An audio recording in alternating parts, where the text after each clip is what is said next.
We organized a roundtable on quality and safety in day surgery coordinated by Paul Jarrett and Gerard Parmentier. I will invite both of them to join us on the stage so that they can run the roundtable. Thank you.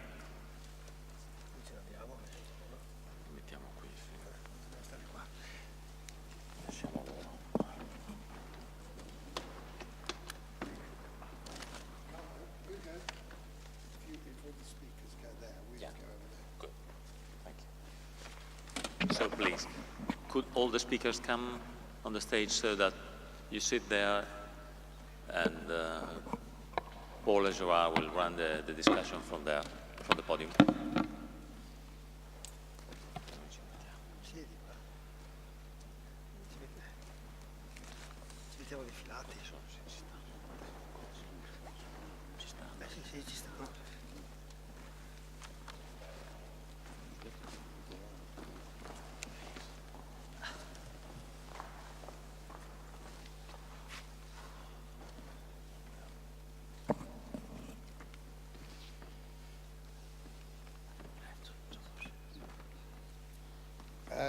Good evening, ladies and gentlemen. First of all, we should thank our speakers, of course, but also, are there any questions or points that you as the audience would like to raise? Yes, the lady here, please. From Barcelona.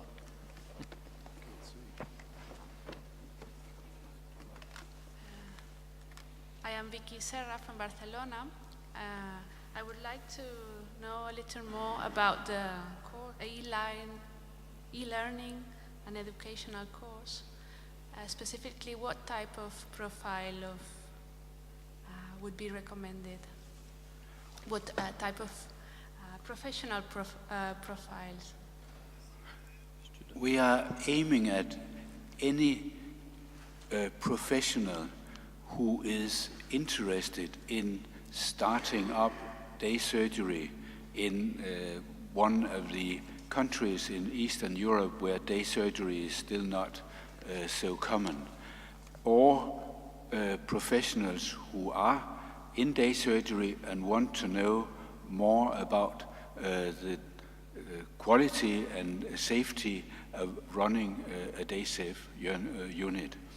The purpose is, in fact, to give more information about the benefits of day surgery for patients, for society, for professionals, and for the community in total. So it's open for who are interested and are a driving force, you could say, in your own country. That could be Romania, Slovenia, Slovakia, Croatia, you mentioned it. And if you talk to Pascal, you could pre-register now, and you could get some information material to bring home with you to your organization at home. Does that answer your question? Would you like to ask a follow-up? Would it be recommended that somebody from a specific society, like the Catalan society, representative of a regional or local or national, attend this course to be able to expand to other colleagues, say in the Catalan level or Barcelona or Madrid? Or? You could say that the result of the course will be this e-learning tool where you can spread the information afterwards. And this e-learning tool will be available. That's something you can take with you home and say, here you can learn from all the discussions, all the information you got at the course. But if I don't know yet if it could be recommended by some of the official authorities in your country. Maybe you know about that, Pascal. Can you answer about what possibilities there will be for recommendation? Or Carl, can you? No? Pascal? Thank you. Are there any other questions from the audience Or comment? or comment? Yes. Pascal? I just want to say to Vicky, Vicky is one of the partners of the DSAVE project in Catalonia. So the Catalan agency will be part of the lecturers of the education course, and the Catalan agency will present the case studies that Catalonia has made in its country. So the Catalan agency will be invited to participate in this course. So you can educate other Catalans by Catalans. Any other questions? Yes, Lou. So, but as I understand well, this DaySafe course, improving patient safety of hospital care through day surgery, is now special directed to the Eastern European countries, but I think the goal is to have some course that can be useful for everyone, for everywhere, for the whole world.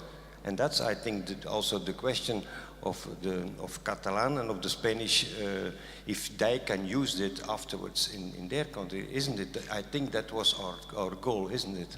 Yeah? Carlo, would you like to comment on that? Thank you, Luke. Obviously, you're absolutely right. The purpose of the IIS Educational Initiative is to spread out as much as possible. And for this reason also, I would like to invite you all to visit the website and, if possible, fill in the questionnaire on needs assessment, educational needs assessment, because this tool could help us a lot to focus educational courses in the near future much better than now. Thank you. Thank you. Are there any other questions for the panel from the audience?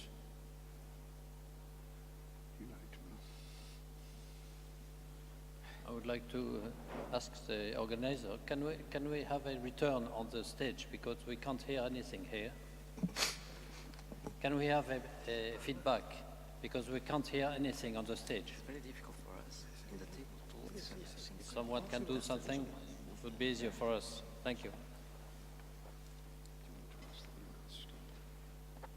No more comment? No more question? So, for the audience and the panel, do you think that benchmarking between countries can be accurate because different definitions of day surgery and different coding systems are used? What do you think about it? Sorry, Gerard. Here, we cannot listen to you. Yes, that's a problem. Yes. I don't know why, but it's That's difficult. why we ask. Yes. Probably the microphone of Paul is better, or the both, because it's very difficult to listen to you. I think the problem is the I think we might loudspeaker all is need going earphones. I think the question was basically, the previous study, the DSDP, showed quite clearly there was no unified definition for day surgery throughout Europe, indeed.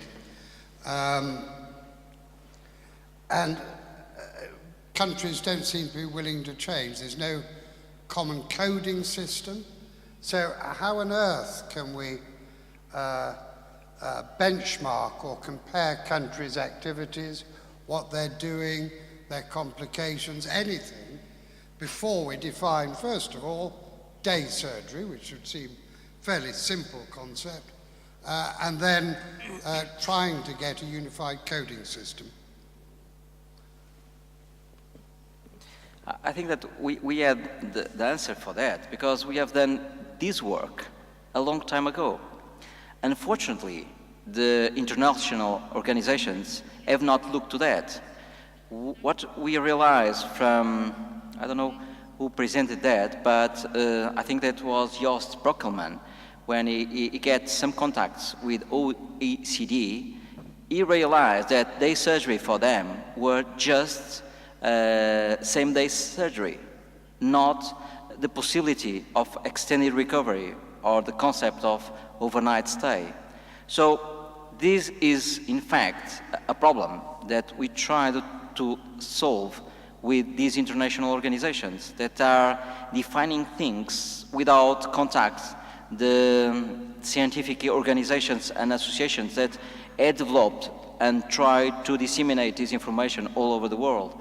And we should try harder to involve them and realize that we have an enormous consensus around the concept of ambulatory surgery as a day surgery or as a same-day surgery, then the ambulatory surgery with extended recovery, that is the possibility to add to 23 hours, and then short stay till the 72 hours. So we have defined that, we had put that in our website, all the work is there. So it's a pity that the international, and even at our country's level, our national organizations don't pick the international definitions developed by the international organizations. But isn't the first step then, clearly, before we do anything else, is for the IAS definitions to be at least promoted in IAS member countries? Because we're going to lose a lot if we don't all talk about the same thing. I mean, some people can't call a duck a hen and a hen a duck. You can't get anywhere. Our definition was quite clear in the IAS. I could add some example in my country. Till 2004, all the legislation said or defined that ambulatory surgery was only same-day surgery. And then they changed. I think that looking to follow the Americans' concept, defining not the two concepts, the ideas of ambulatory surgery, but they expand to the 23 hours stay. But they have never developed what I think should be wise to have a perspective of have the same-day concept and the 20-hour stay. Because now, from 2004 to now, I cannot have data of same-day surgery in my country. I only have the ambulatory surgery data, that is the same day and 23-hour stay. So it's mixed, and what you get from it isn't easy. Yeah. But we have the definition, and maybe the panel should be promoting this. But I think we are all promoting in our own countries as much as we can. But as you know, it is rather easy to make the horse go to the well, but make the horse drink is a lot more difficult. So, I think we should work upon that, but we should also work upon the other part of it, to spread the information to countries which are interested in building up day surgery. In many of our countries, we have good day surgery, have a lot of information about it, but of course we can do better. But other countries are at another level, and I think we should support them also. And that's why we would like to make these courses and the policy briefs and so on. Well, absolutely quite. But, I mean, if we can't promote the basic concept of the definition of what we're talking about, how do the members of the panel think we can possibly promote indicators, concepts of safety and so on and so forth, and quality? If we can't promote the simple things, how on earth are we going to convince governments to take on things that actually will cost them money and time? It's difficult. It's difficult, but we shouldn't give up, even if it's difficult. We should go on trying, I think. And maybe we can see a result next year or next year again. And But surely the panel must have a strategy. Yeah. Where's your strategy? I mean, are you going to lobby the health ministers? at their annual meeting in Brussels, the Health Commissioner. You must have a strategy. You can't put your finger in the air, hope what we say will drift through the ether and everyone will believe it. But we have a strategy. And as we are involving more and more European Union, these have increased the visibility of our organization. And so I think that this is the first step to involve someone that can make the difference in a huge space in Europe. And then, of course, to make this credibility expand, to give us the position to make recommendations that will be more heard in all other countries. And I think that this is the right way to press authorities, not individually in our countries, but through Europe will be much more easy to make the pressure under our local authorities. This is my opinion. Any other ideas? Thank you, Paul. I think this strategy started in the IS 6 or 7 years ago when we published the policy brief, Day Surgery Making It Happen, together with the WHO Office for Europe and the European Observatory on Systems and Policies. Well, the problem is that addressing this topic in our single country is very difficult. So we try to go to European level, but it's also not easy for clinicians to be to help change the Europe I don't know, health policy in some way. Now we are much stronger than we were some years ago because we have the data of 2 projects. Now we got the grant by the European Commission. They are looking to us as reliable, probably. I hope so. And we will try to go to the European Parliament. We already request this possibility to talk to the Minister of Health there.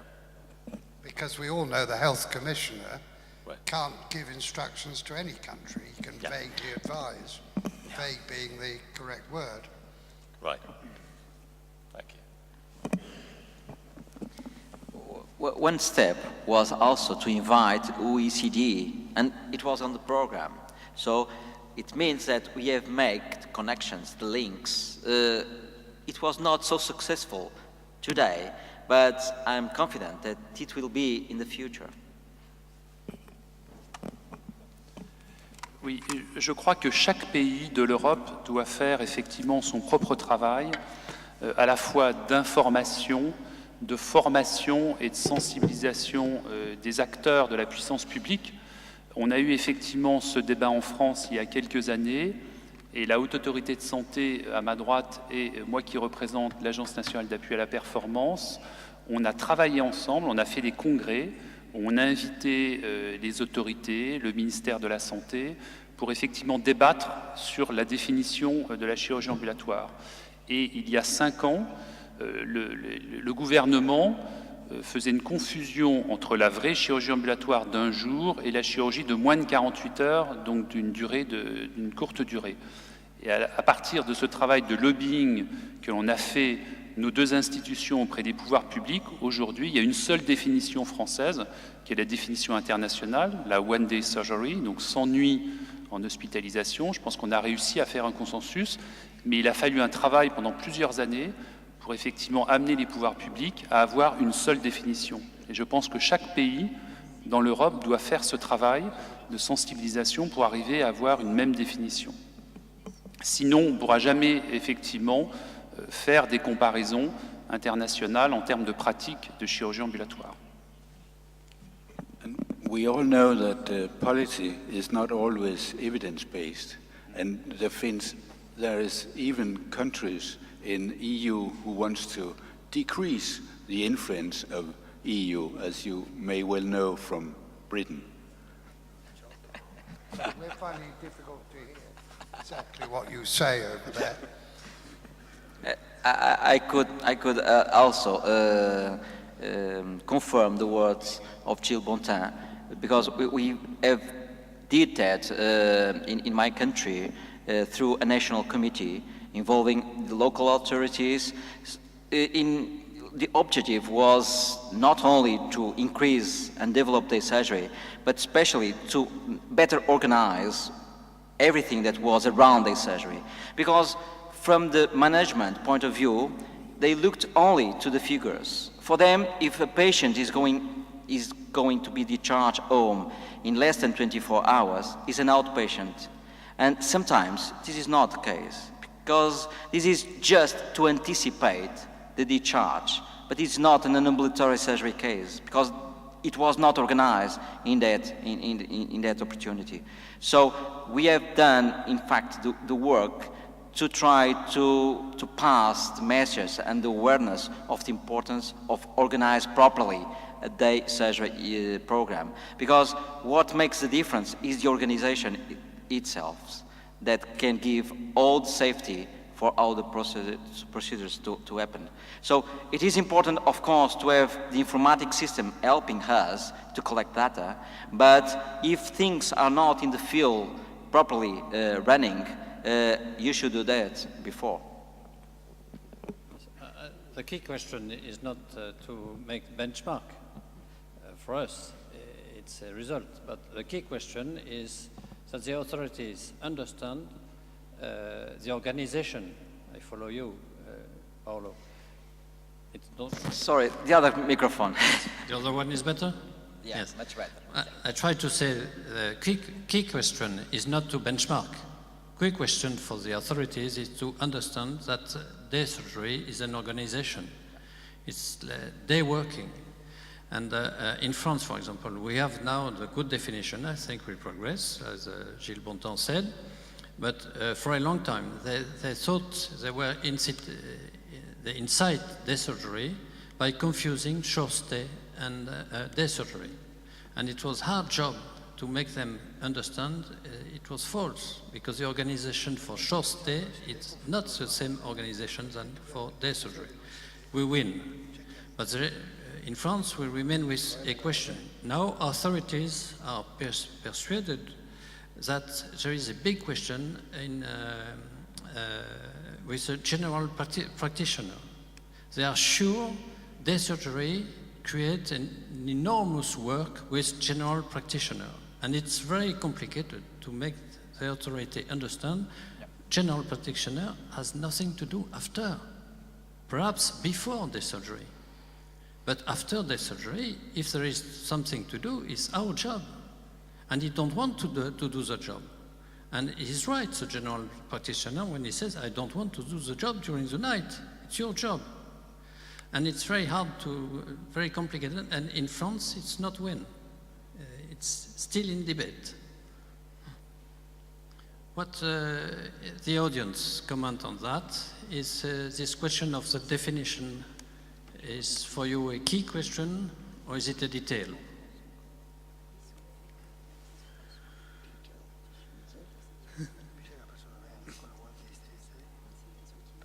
No? Another question? Yeah, I mean, there's plenty of evidence published in various journals about the contact rate with the family practitioner and the community services, and that should be able to convince anyone, but that's not what we're talking about. We've been talking about quality. Does the panel think that the patient's view of quality is the same as the doctor's view of quality?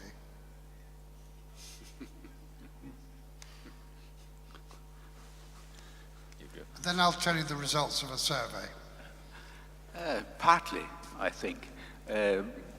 Some of the quality issues, I think, is the same, but I think the patient also have some other issues they would like to stress for quality factors.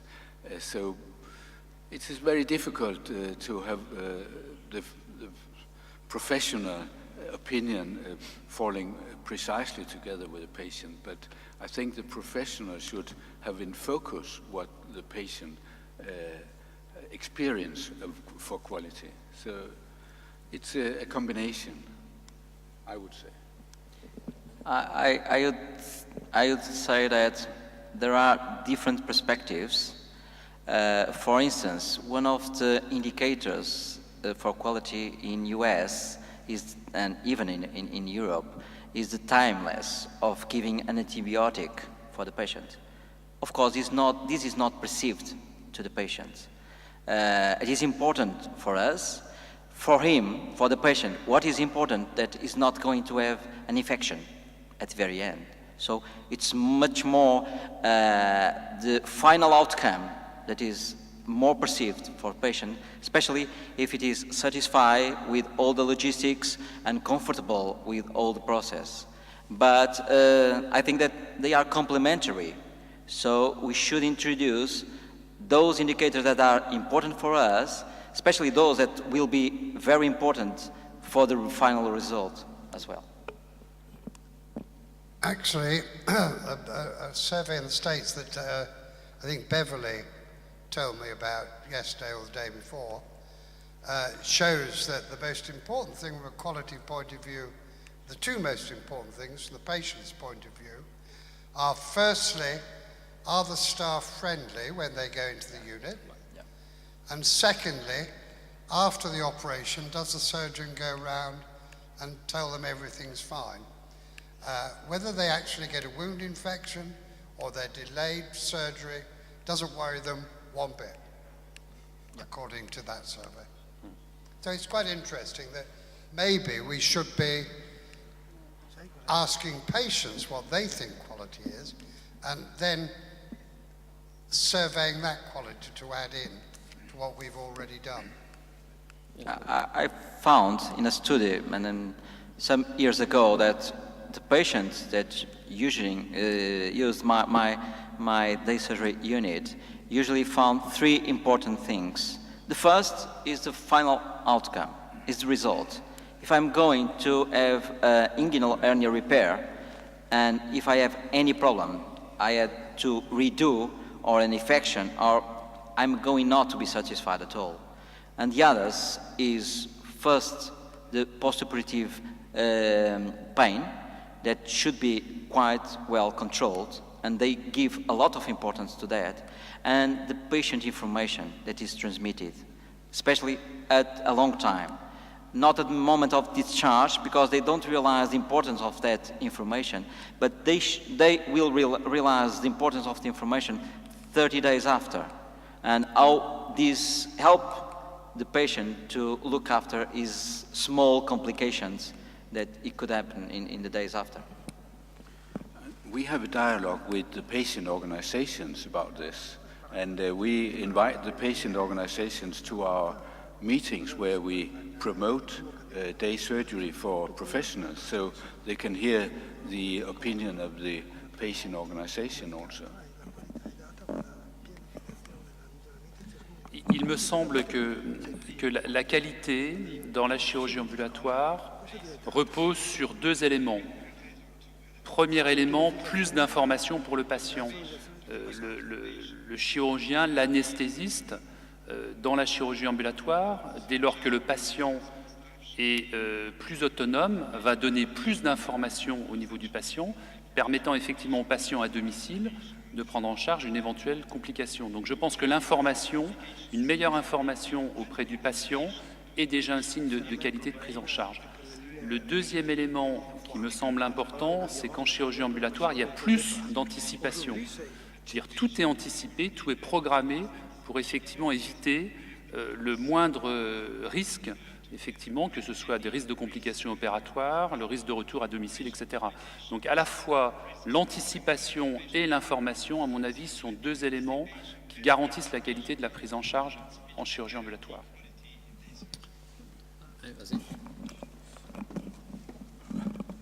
Just to add, I think indeed we have to include in the assessment of the quality not only the patient satisfaction, as you told us, but also what are the expectations of the patient regarding this modality of care.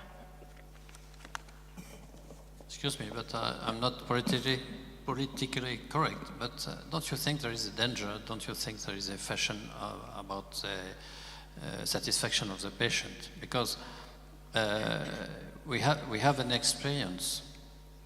It's a Canadian accreditation. If the accreditation is based on patient satisfaction, in fact, it demedicalizes, I don't know if it's English, yes, the whole processus. But we have in surgery, we have a garde-fou, how do you call it? We have a barrier about that. It's, as Paulo said, it's nausea and vomiting. Because nausea and vomiting, it's a medical problem. And the patient knows that. It's the only thing. And it's not normal for him. If it's in the bed there, nausea and vomiting, he considers it's normal. If it's at home, he's afraid of that, and he's not there is no satisfaction. But the criteria of quality, in my point of view, it's a question, must not be reduced to patient satisfaction, because it's a danger for the quality of surgery and anesthesiology, I think. Don't you think that? Yeah, of course, but I would add something that's important to that, is beyond the problem of patient satisfaction, we have always to think that these patients, when we are trying to take care of them, we should inform them as much as we can. Because if we inform them properly, we'll reach their expectations right. If I'm going to say to a patient that he's not going to have any pain at all, or it will be a perfect postoperative period and recovery with no nausea and vomiting, if all the scenario will be pink, if there is a slightly dark side, it will be a disaster. So my point of view is to inform, not to be too high in expectations, reduce a little bit, try to, even, I could give you an example about the perspective of making local anesthetic in the intervention to reduce pain. We all know, the anesthesiologists, that this will be wear off in about 10, 12, 16 hours. And during the night, probably the patient will be worse than it was during the afternoon at our day surgery unit.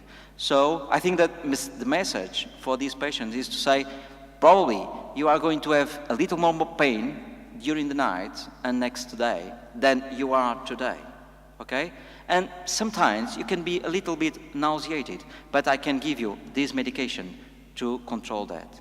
So if we inform properly, if we design our strategy to control all these details, I think at the very end is not only a question of patient satisfaction, but is also all the quality of the process.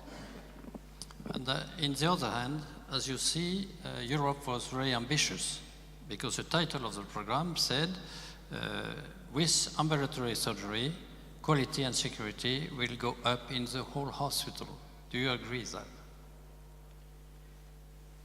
I didn't catch that. So it's, could you repeat the question or the comment? If you read the title of the program, Europe was in fact very ambitious, because they think, and they ask us to prove, to give them argument, that if we develop ambulatory surgery, the whole hospital will be more safe and more quality, able to quality.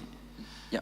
So it's a problem. We can answer the whole quality and the whole security will go up because the proportion of surgery done in day surgery is higher. It's not enough.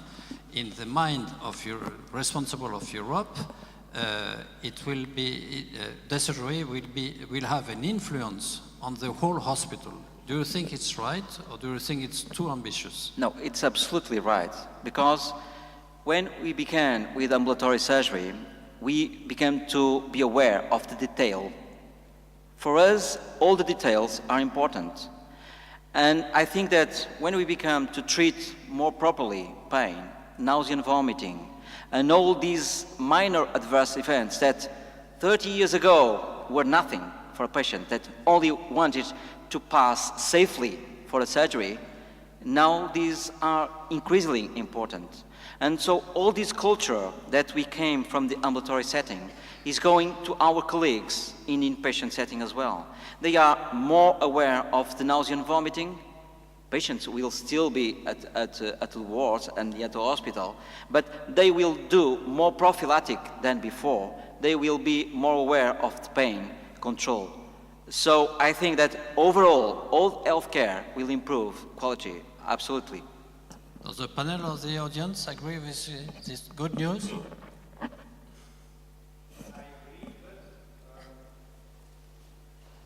There is always a but. I agree, but it always stays a personal contact between the doctor and the patient.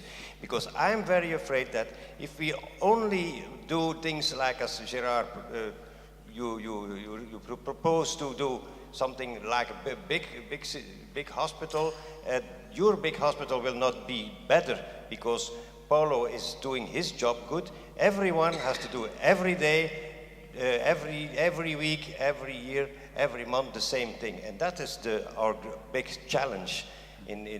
Because medicine is not the same as a car or ArcelorMittal or something like that. Or I think that's our big challenge, and that's you're totally right, Paulo.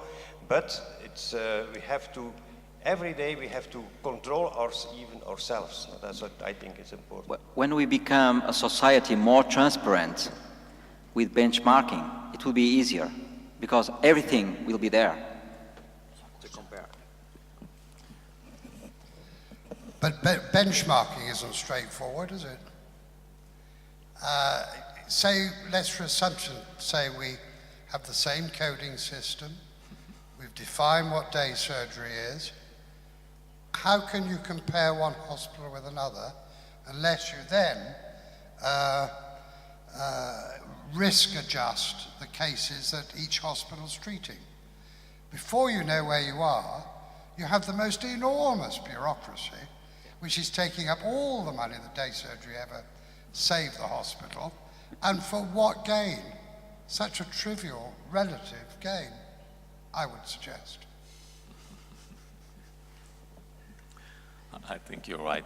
But if I can add a little comment to the previous discussion, I fully agree with Paola that the organization culture or strategy we apply in day surgery can be applied to all elective surgery, and that all the hospital will benefit probably from it. On the other hand, if I kept the question from Gerard, I agree we should not value too much the patient's opinion. I will suggest to focus first on real outcomes of our care. That does not mean that we learned a lot from patients' opinion, from patient survey questionnaires.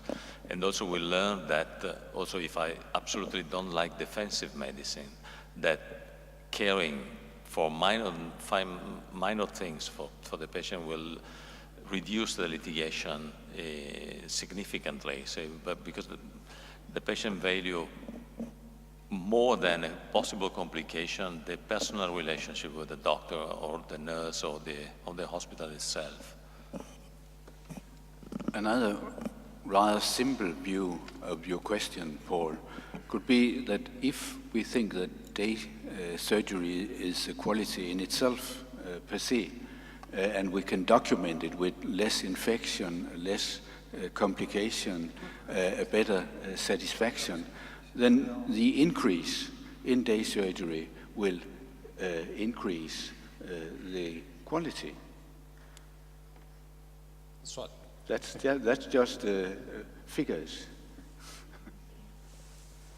But it's when you start comparing one hospital, one day unit with another, and their outcomes, that's a lot of work. And if you're going to do it, you've got to do it properly, otherwise you get skewed results. I mean, there was the classic case of heart hospital outside Washington. I can't remember where it was now. But it had the safest record for the lowest mortality morbidity rate in the States back in it was about the mid-80s, 1 year. The next year it had the highest complication rate because all the difficult cases were sent there because everyone said that's the safest place to go. But that will happen with day surgery too, and it will give the wrong impression of an individual day unit.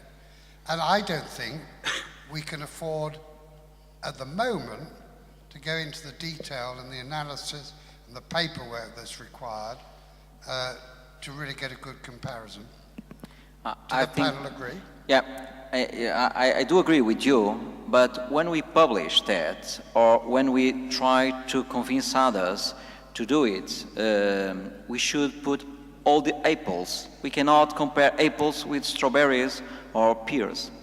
So we should be not so ambitious, start with small indicators, but to be, in a way, certain that we are doing the right comparisons. Oui, j'aimerais évoquer deux idées avec vous. Non seulement la première chose, en réponse à ce que notre collègue vient de dire en disant que l'hôpital n'est pas une industrie. Bien sûr, l'hôpital n'est pas une industrie, mais on sait bien, et on l'a vu avec les chiffres des infections nosocomiales en particulier qui ont été montrés, c'est qu'on a quand même de gros progrès à faire dans les hôpitaux en ce qui concerne l'organisation des hôpitaux. Et pourquoi pas ne pas regarder ce qui se passe en dehors de l'hôpital, dans le monde industriel. On a parlé du monde aéronautique, du monde par exemple aussi des centrales nucléaires, où ils ont une réflexion importante sur la qualité et la sécurité. Il y a des modèles organisationnels qui existent en dehors du monde de la santé, que ce soit le lean management, que ce soit le modèle de Donabédian, et on voit qu'on peut très bien prendre une partie de ces éléments pour essayer de le transposer dans le monde de l'hôpital, pour essayer effectivement d'améliorer cette organisation. Donc je pense qu'il ne faut pas qu'il y ait une frontière aussi étanche entre l'hôpital, qui prend bien entendu en charge des patients, c'est complètement différent de prendre en charge un patient d'une automobile ou effectivement du monde industriel, mais il faut quand même essayer de regarder ce qu'il y a dans le monde industriel et qui pourrait être transposé sous condition à l'hôpital pour essayer d'améliorer mieux la gestion de l'hôpital. Ça, je pense que c'est un élément extrêmement important. La deuxième réflexion que je voulais avoir par rapport au benchmarking, en fait, il y a deux types de benchmarking. Un premier benchmarking, on voudrait comparer les pratiques professionnelles, par exemple, entre les différents pays. Et dans ce cadre-là, effectivement, il faut la même définition, il faut les mêmes indicateurs pour pouvoir comparer les différents niveaux de pratiques professionnelles. Mais il peut y avoir une deuxième réflexion, le benchmarking, et c'est ce qu'on a essayé de faire au niveau européen, c'est finalement essayer d'identifier les établissements qui sont les meilleurs, les plus performants dans leur organisation, et de regarder finalement ce qui marche bien dans ces différents hôpitaux et ces cliniques pour essayer effectivement ensuite de disséminer cette information dans les autres hôpitaux. Donc on voit bien qu'on peut avoir deux modes d'exercice de benchmarking, un qui permet de comparer des pratiques professionnelles où il faut des définitions identiques et l'autre qui permet d'aller voir ce qui est vraiment remarquable dans certains hôpitaux et qui pourrait être diffusé dans d'autres hôpitaux pour ce qui concerne l'organisation.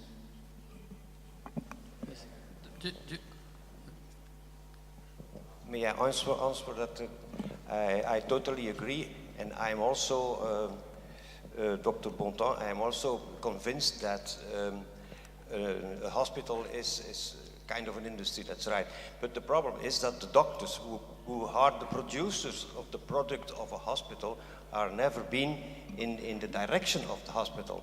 And we can't be there because we have not the formation to do that. And that's now very important. We have learned, and we learn many things from the industry. So I totally agree with you.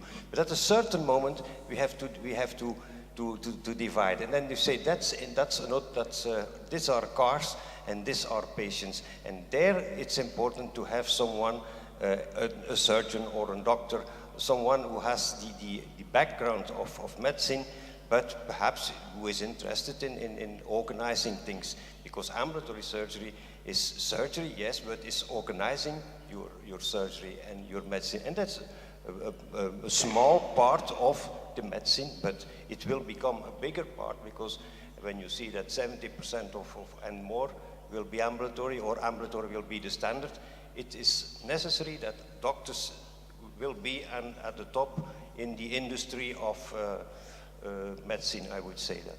Thank you very much for your comments, but I think you are very right. Is it a debate in your country? Because I'm impressed, because when you read one of the last report of the IOM, US IOM, and they did very good reports, you know, this report about better care and lower cost. And to diffuse the report, they propose on the website, they propose some tools. One of these tools is slides. Each slide is in two parts. I don't know if you know this slide. One in the industry, there, something, and in hospital, as I explained, in hospital is the contrary. It's hard, but they want to be pedagogic. For me, it's quite impressive. Why? Because in France, we have the opposite. We have a new minister, we changed government, as you know. We have a new minister, and the new minister goes everywhere and nearly every day said, I will change all that because hospital is not industry. As if it was a debate. And probably in day surgery, we know in day surgery, organization is a central point. So we are probably more open than our colleague to that dimension of organization.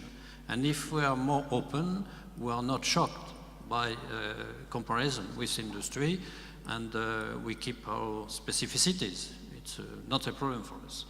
But if we compare these two countries, the US saying officially we have to learn from industry, and France saying it's awful, I consider in my responsibility to protect hospital from organization from of the industry type. Do you have this debate, or is it a false debate?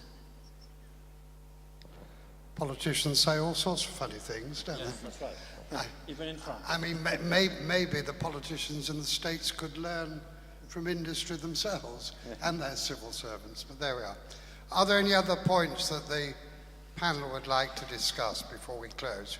Can I add some comments about benchmarking?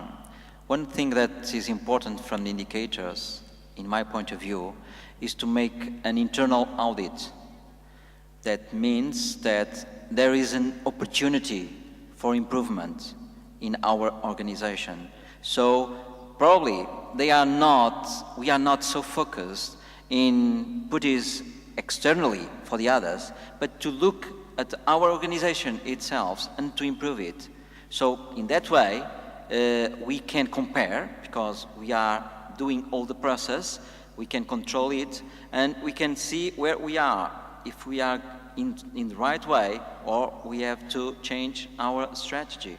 And I think that this is a most important tool that can help organizations to improve. Couldn't agree with you more, but we need a good compute system like they have in Denmark, where you can pick up patients who go to other hospitals with a complication, which we certainly can't do in the United Kingdom, and I don't think in Portugal either. We'd like to export it. We'll export it tomorrow if you want it. Can't afford it, because I can't afford a drink when I come to Denmark to buy it. Yes, I totally agree with you, Paolo, because I think we have to distinguish the type of the indicator.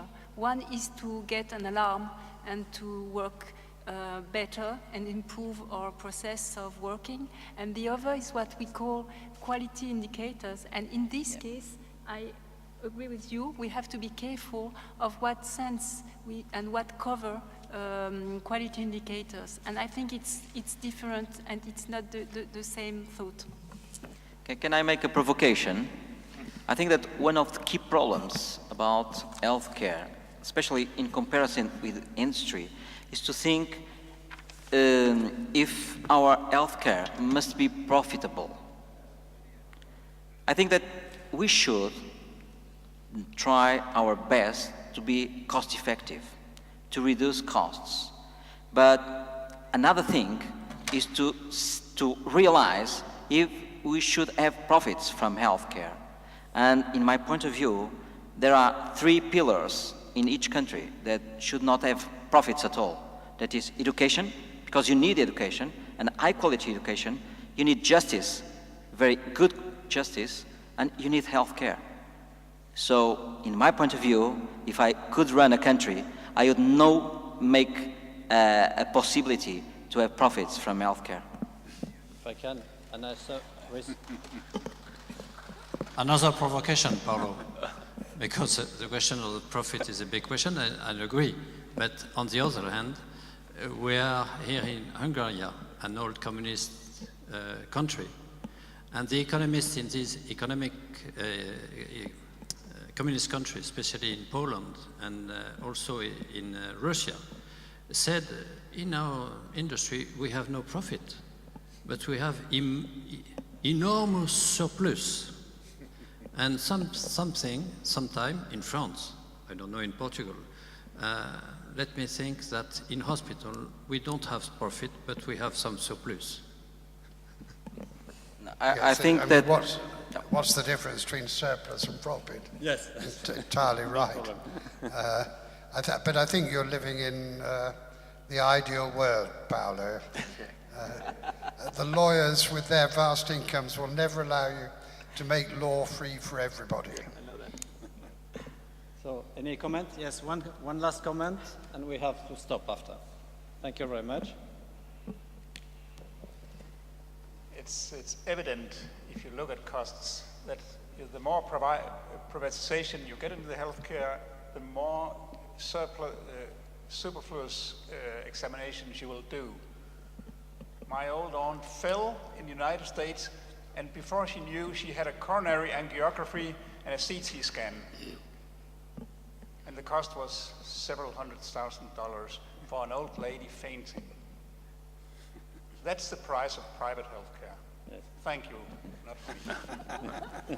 That's like the old Peter Sellers film, who goes in for a health checkup and finishes up, I think, with a kidney transplant or something quite bizarre and a large bill, because they didn't have enough patients that week. But thank you, panel, for your stimulating discussions. Maybe we ought to go and benefit from the profits of this Congress and have a drink and visit the horses. Thank you. Thank you. Thank you.